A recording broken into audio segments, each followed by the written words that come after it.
Hello and welcome back to the Film Whisperers, where two movie nerds talk all things film with a contemporary lens. My name is Saj. And my name is Matt. So, Matt, what have you been talking about so far?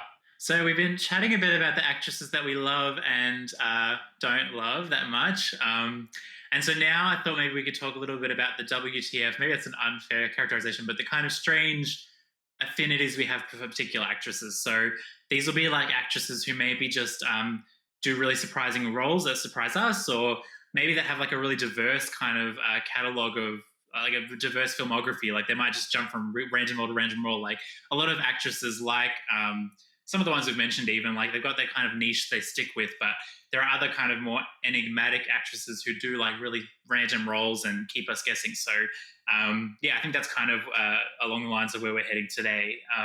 Saj, do you, when you think of, I guess, WTF kind of actresses or roles they play, who comes to mind? Before I reveal that person, I'm just going to preface this by saying I knew this particular actress from TV first. For 7 years of my life, I tuned into this show every single week, and she was a big part of this show. And then I've seen her now transform into film, and just seeing how different she is in some of the roles that she takes. So it's Melissa McCarthy.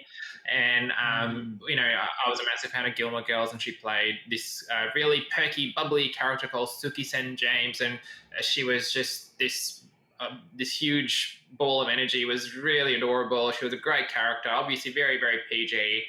And I remember seeing Bridesmaids, 10 years ago, and just kind of going, whoa, whoa, this is interesting.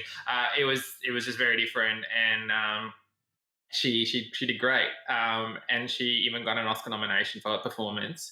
And I'd just never seen that comedic side of her. And even though she does play comedy, there have been times where she has sort of done a bit of drama as well. She recently received an Oscar nomination for a film called Can You Ever Forgive Me? So she's got some amazing range, and to me, she'll always be Suki Sent James from Gilmore Girls.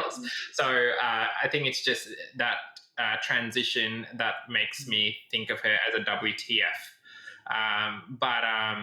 Yeah, it's a lot of people say she does play the same roles over and over again. I sort of disagree. I definitely think there's a bit of range there. But what about you, Matt? Who would be yours? Well, first I was just going to say, when you were watching Gilmore Girls, because I know sometimes obviously there are a lot of actors who start off in TV and then end up building a film career. Did you sense that that was going to happen? Like, I guess I haven't really watched Gilmore Girls, but when, Melissa McCarthy, were you like, oh, she's one to watch? Or did you sense that maybe she could make that leap and then, get into movies? No, definitely not. Because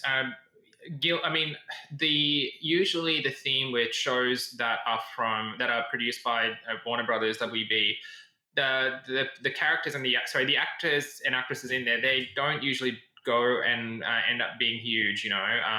The shows like One Tree Hill, Dawson's Creek. There are some where, like Michelle Williams, for example. But Michelle Williams in Dawson's Creek, she was phenomenal. She was clearly better than the rest of the cast. But with Melissa McCarthy, no, she was just a character. She played a character really. She just played this character really well.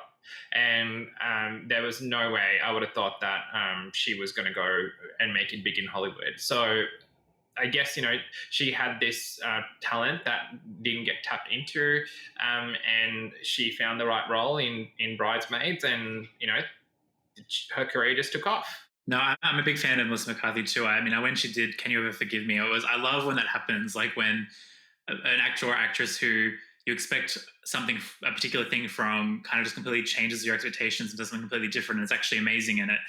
Because obviously she's incredibly talented. So yeah, I really loved that. I think Adam Sandler had a moment like that with Uncut Gems a couple of years ago, and I like when typically comedic actors do something different like that. So no, I'm with you on that one. So what about you, Matt? Who would yours be? There's this particular actress is someone who I'd always just kind of seen in a lot of things. Like I didn't even necessarily know who she was, but like growing up, you watch a lot of films and you're like, oh yeah, I recognize her from this or from that.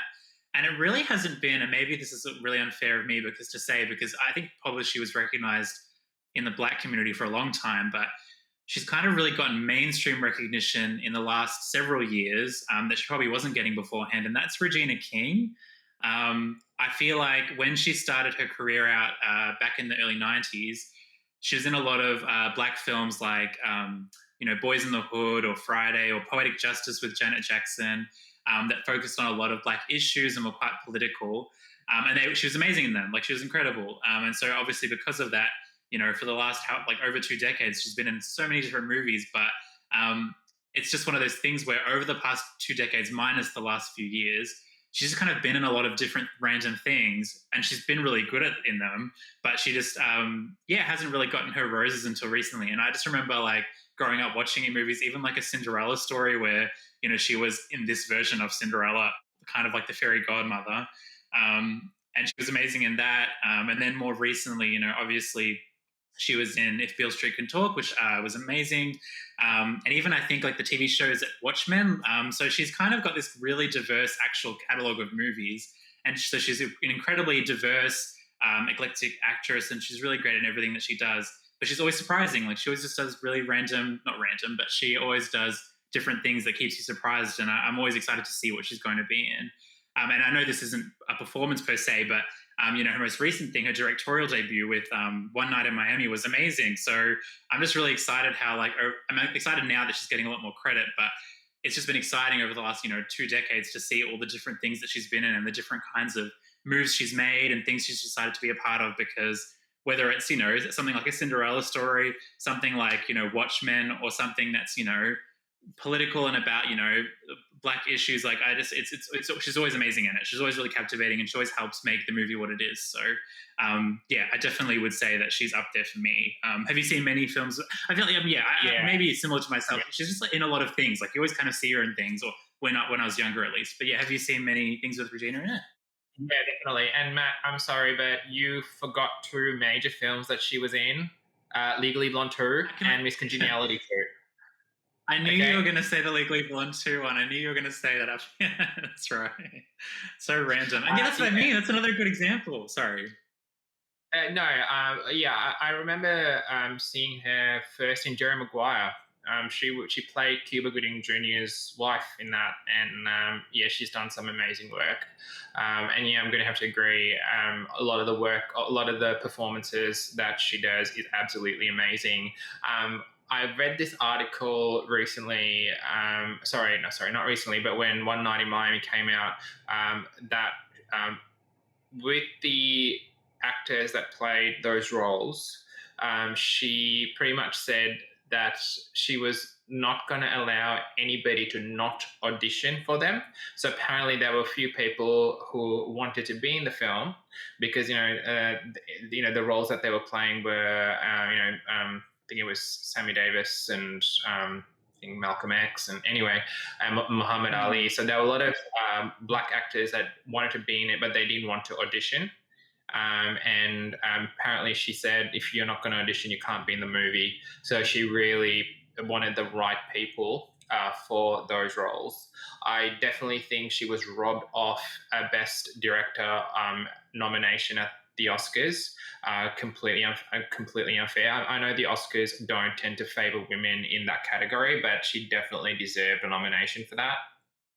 I'm going to agree. I think, she's someone else, especially in the last year or two. We've seen her shine in terms of her career, and I'll be looking forward to see the other projects that she engages in. Yeah, 100%. And it's the same with Melissa McCarthy. I think, like, when we talk about WTF actresses, it's just about, people who keep you excited about what they're going to do, because they're not predictable. They'll do things that you're not expecting, but they're always good. They're always enjoyable. They're always engaging. Definitely check out Melissa McCarthy and Regina King stuff if you haven't already. That's all the time we have for today. Saj, thanks for joining me to talk all things actresses. It's been a pleasure, and thank you for everyone at home for tuning in. This is The Film Whisperers on Bent TV, and we'll see you next time.